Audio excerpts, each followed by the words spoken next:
भी फटाफट 8वें वेतन आयोग में लेवल 1 से लेवल 6 तक के मर्जर का बड़ा प्रस्ताव। जाने कैसे बदलेगा आपका सैलरी स्ट्रक्चर, कितनी बढ़ेगी बेसिक पे और प्रमोशन के कितने मौके मिलेंगे। 1 जनवरी 2026 से लागू होने की संभावना। केंद्रीय कर्मचारियों के लिए 8वें वेतन आयोग को लेकर एक और बड़ी और धमाकेदार खबर सामने आ रही है।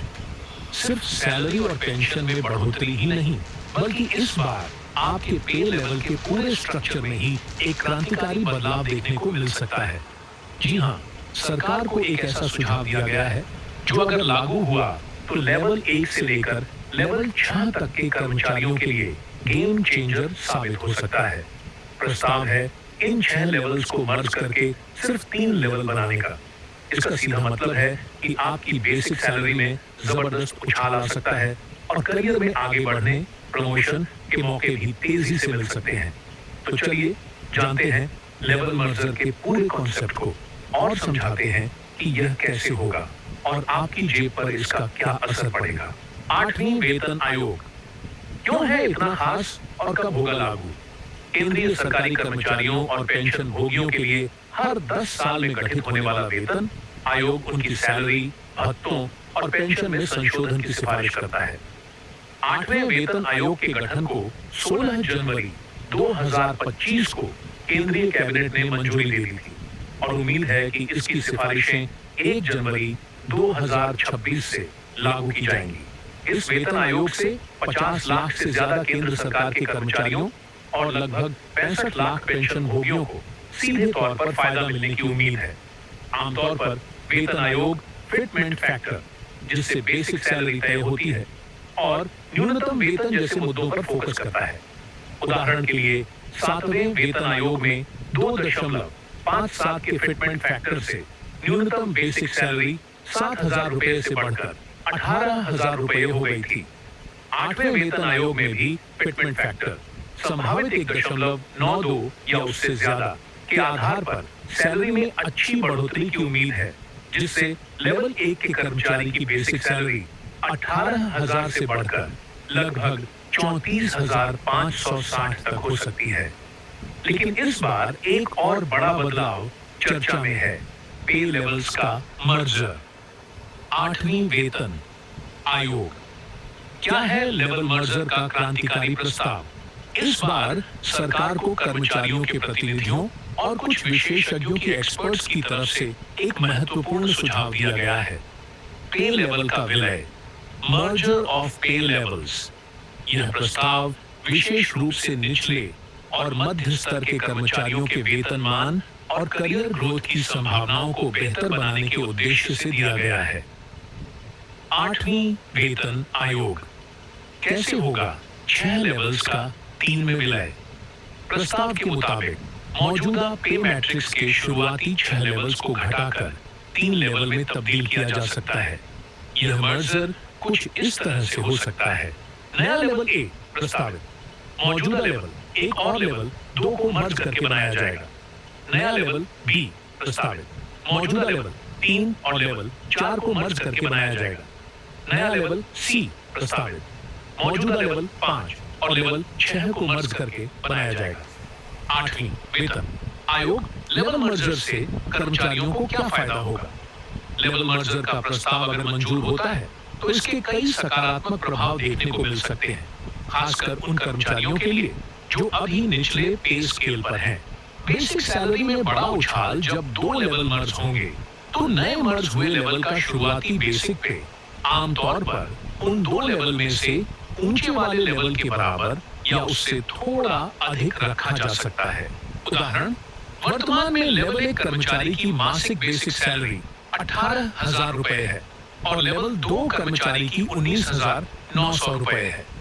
अगर लेवल 1 और लेवल 2 को मर्ज करके नया लेवल ए बनाया जाता है तो इस नए लेवल ए का शुरुआती बेसिक पे 19,900 रुपए या उससे भी अधिक, जैसे 21,700 रुपए, जो कि 7वें सीपीसी में लेवल 3 का शुरुआती पे था, या कोई नया निर्धारित आंकड़ा हो सकता है।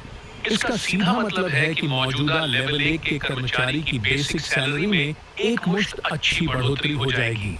इसी तरह लेवल 3 ₹20,700 और लेवल 4 ₹25,500 के मर्जर से बनने वाले नए लेवल बी का शुरुआती पे भी अधिक होगा, जिससे लेवल 3 के कर्मचारियों को फायदा होगा।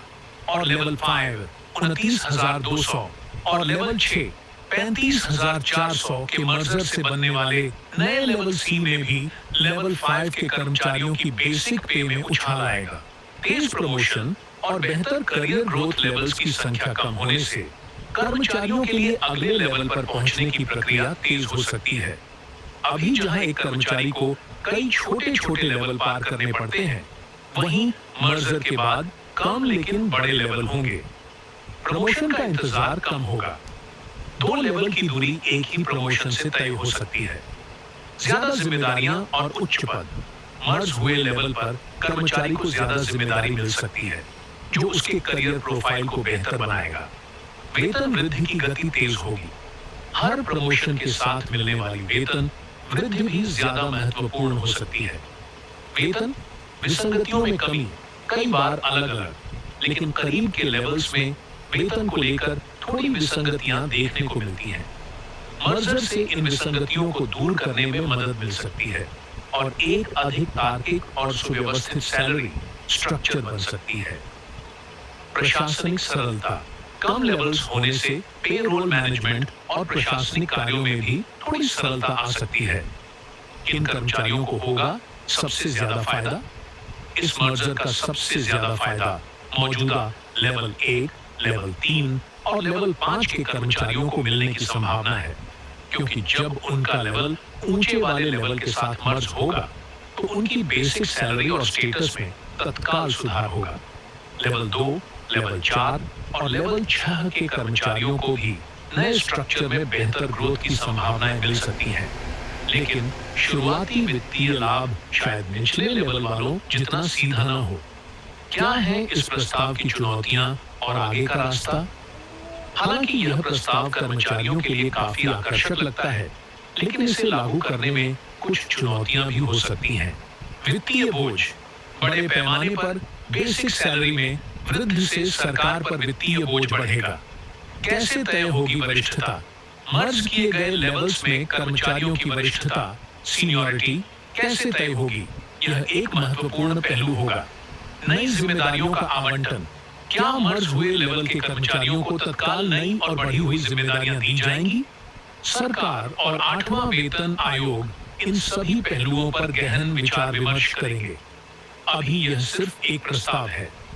8वें वेतन आयोग की तरफ से आधिकारिक सिफारिशें जारी करने के बाद ही यह स्पष्ट होगा कि लेवल मर्जर को किस रूप में स्वीकार किया जाता है या किया भी जाता है या नहीं।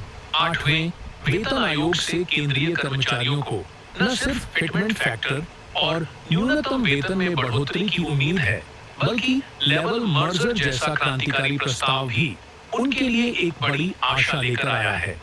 अगर यह प्रस्ताव हकीकत बनता है, तो यह लाखों कर्मचारियों के करियर और वित्तीय स्थिति में एक सकारात्मक बदलाव ला सकता है।